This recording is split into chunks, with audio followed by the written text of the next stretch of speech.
Pag-iipon, paano ka nito matutulungan? Lagi ka bang nauubusan ng pera? Kaya kadalasan, pag may biglaang pangangailangan ka, wala kang ibang magawa kundi ngumanga. Kung bakit kailangan mo itong malaman, kailangan mo munang tapusin ang vlog na ito. Ako si Billy Sioson, dating OFW at ngayon ay isa na entrepreneur dito sa Pilipinas. Pero bago ako magpatuloy, kwentuhan muna kita. Tandang-tanda ko po, nung ako'y grade 2 pa, may nagregalo po sa akin ng isang alkansyang baboy. At dahil po may mga natitira nun sa baon ko at dahil po mahilig akong magbenta ng mga bote-bote noon, nakakapag-ipon po ako dun sa alkansya na yon. Dumating po yung ilang buwan na dahil palagi ko po siyang nahuhulugan, halos mapuno-puno na po siya. Pero isang araw, hinahanap ko po yung alkansya ko dahil huhulugan ko pa sana, pero hindi ko na po siya makita. So sa madaling salita po nawala yung alkansya. Dahil ho nawala yung alkansya ko na yun, tinamad na po ako mag-ipon.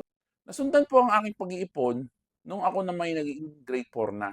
Isang araw po noon ay dumalaw po ang aking lolo at inutusan akong bumili ng tinapay. Dahil po 100 yung binigay niya sa akin at may sukli pa po nung mga 70 pesos sa pagkakatanda ko po, sabi niya sa akin, sa'yo na lang yan. Tapos bukas bibigyan na lang kita ulit ng pera.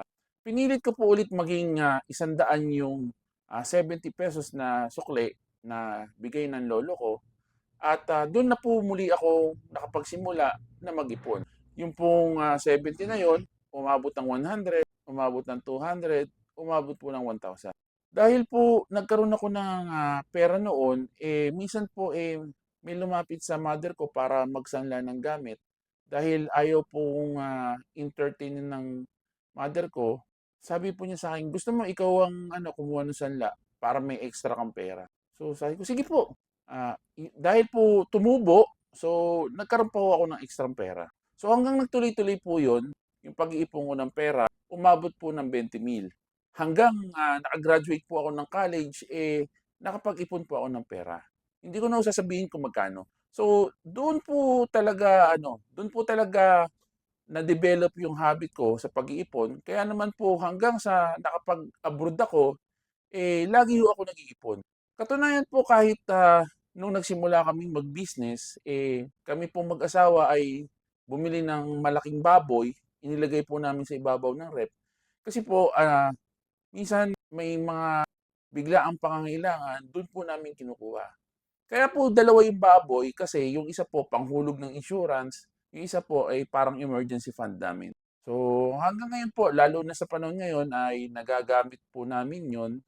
Kaya naman po napakalaking tulong po nito para sa amin lalo po sa tindahan namin. Kasi minsan po medyo nagagahol tayo ng pampuhunan, so do'n po kami kumukuha. Kahit po nung nasa abroad ako, nung nawalan po ako ng trabaho dahil mahilig po ako magtabi ng coins do'n po sa lalagyanan ko ng laptop, hindi ko po namalayan na halos mapuno ko na po yung lalagyan. Dahil po na-check ko lang po siya nung nawalan po ako ng trabaho nun, yung unang-unang pagkakataon na mawalan ako ng trabaho nun. So, yun nga po, ang pinakamagandang benepisyo lagi na nakukuha ko dun, yung sanay akong magdisiplina sa paggastos. Kahit to minsan ay gustong-gusto ko ng bilhin, medyo napipigilan ko po yung sarili ko kaya nakakapag-ipon po ako. At pangalawa, yung bang pagkailangan mo, meron ka talagang madudukot. Subok na subok ko na po 'yan. Hanggang sa ngayon ginagawa po namin 'yan. Kaya naman po isinasuggest ko sa inyo na kahit kayo po subukan niyo po mag-ipon or pag-aralan niyong mag-ipon dahil napakalaking tulong po nito sa inyo. Lalo na po yung mga anak ninyo habang bata pa, turuan niyo na mag-ipon. Pag-iipon, paano ka nito matutulungan? Una po, talagang ang di-develop niyo po diyan, yung disiplina sa sarili, disiplina sa paggastos ng pera. Alam naman po natin na may mga tao 'pag nakakahawak ng pera, lalo na 'pag malaki, para silang nangangatog sa paggastos ng pera pera nila. Hindi nila malaman kung paano nila uubusin 'yun. Marami po akong nakikitang ganyan kahit nung nasa abroad po ako, pagka po may mga sale, naku po kaskas na po ng credit card 'yan. Kaya naman po minsan, nauuwi pa sa hindi magandang sitwasyon dahil hindi sila nakakabayad. Madalas po talaga nangyayari yan. Sumunod, matututo ka ring mag-budget. Kasi nga po dahil halimbawa ay ang budget mo sa sarili mo ay 2,000, kahit magtabi ka po ng 200 o 100, napakalaking bagay po nung pagka dumami po yun. Yan po yung mga habit na matututunan mo pagka nag-ipon ka ng pera. Sumunod, pagka may biglang pangailangan, madalas pong nangyayari na pag may biglang pangailangan, wala ka pong maiambag dahil wala kang ipon. Samantalang kung may ipon ka, kahit maliit lang yan, meron kang maiaambag. Kaya naman po talagang napaka-importante ng pag-iipon. Paulit-ulit ko na nga po sinasabi, pag-aralan niyo pong mag-ipon, lalo na kung may mga anak kayo, turuan niyo po sila. Sumunod, pwede niyo po siyang gawing puhunan. Minsan po kasi, or kadalasan, may pagkakataon na meron tayong oportunidad. Halimbawa, meron tayong naisip na negosyong papatok dun sa lugar ninyo, tapos kailangan nyo ng kahit konting puhunan, kung wala ho kayong ipon, baka hindi nyo ho masimulan yun. Kagaya po sa amin, nung nagsisimula po kami, na short na kami, no, nahirap po kaming ipagpatuloy nung una yung bakery kasi nga po medyo na-short na kami. Mabuti na lang po, nandyan yung mother ko. Kaya po talagang malaking pasalamat po namin dahil nagtuloy-tuloy po yun dahil tinulungan kami ng mother ko. Kaya po nung gumagana na yung bakery namin, talagang nag-iipon po kami mag-asawa.